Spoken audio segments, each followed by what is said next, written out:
விஜய் டிவியில் ஒளிபரப்பான நிகழ்ச்சிகள் மற்றும் நாடகங்கள் மூலம் சின்ன திரைக்குள் நுழைந்தவர் கவின். சிவகார்த்திகேயன் போல் வருவார் என்று எதிர்பார்க்கப்பட்ட கவினுக்கு சினிமாவில் எந்த திருப்பு முனையும் ஏற்படாமல் இருந்தது. இதனையடுத்து பிக்பாஸ் நிகழ்ச்சியிலும் அவர் கலந்து கொண்டார். அங்கிருந்து வெளியே வந்த பிறகு லிப்ட் என்ற திரைப்படத்தில் நடித்தார். விமர்சன ரீதியாக படம் ரசிக்கப்பட்டாலும் கவினுக்கு சொல்லிக் கொள்ளும்படி எந்த பெயரும் கிடைக்கவில்லை. கணேஷ் கே பாபு இயக்கத்தில் டாடா என்ற படத்தில் நடித்தார் கவின். இப்படம் அனைவரையும் கவர்ந்தது. குறிப்பாக கவினின் நடிப்பு வெகுவாக ரசிக்கப்பட்டது. நாடா படத்தின் மெகா ஹிட்டுக்கு பிறகு இளன் இயக்கத்தில் ஸ்டார் படத்தில் நடித்தார் கவின். கடந்த வருடம் ஸ்டார் திரைப்படம் வெளியானது. இப்படத்தின் மீது உச்சகட்ட எதிர்பார்ப்பு இருந்தது.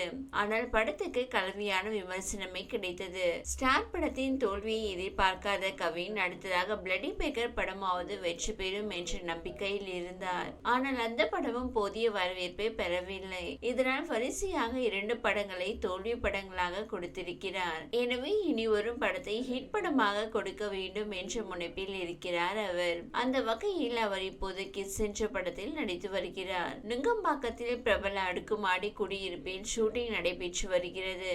2வது தளத்தில் நடக்கும் ஷூட்டிங்கிற்கு லிப்ட் வேலை செய்யவில்லை என வீட்டுக்கு கிளம்பி விட்டாராம். இப்படி தொடர்ந்து பல இடையூறுகள் கொடுத்து வருகிறாராம். அது மட்டுமின்றி விஜய் யூஸ் பண்ணிய கேரவன் தான் வேண்டும் என தொடர்ந்து ஷூட்டிங் ஸ்பாட்டில் ஓவரா ஆட்டம் போட்டு வருகிறாராம். இவருக்கு எல்லா வசதிகள் கொடுத்தும் கூட அந்த கேரவன் வந்த பிறகு ஷூட்டிங் வருகிறேன் என தொடர்ந்து பிரச்சனை செய்து வருகிறாராம். இதனால் கிஸ் பட தயாரிப்பாளர் கடுமையான மன உளைச்சலில் இருக்கிறார். தயாரிப்பாளர்கள், இயக்குநர்கள் எல்லோரும் இவர் பக்கமே தலை வைத்து படுக்க முடியாத அளவிற்கு சமீப காலமாக ஓவர் ஆட்டிடியூட் காட்டி வருகிறார். இவரை பற்றி கேட்கிற விஷயங்கள் எல்லாம் இந்த நடிகரா இப்படி என அனைவரையும் ஆச்சரியப்பட வைக்கிறது. விஜய் அஜித்துக்கு பின் சினிமாவில் நான் தான் என அவரது மனம் அலைப்பாய்ந்து வருகிறது.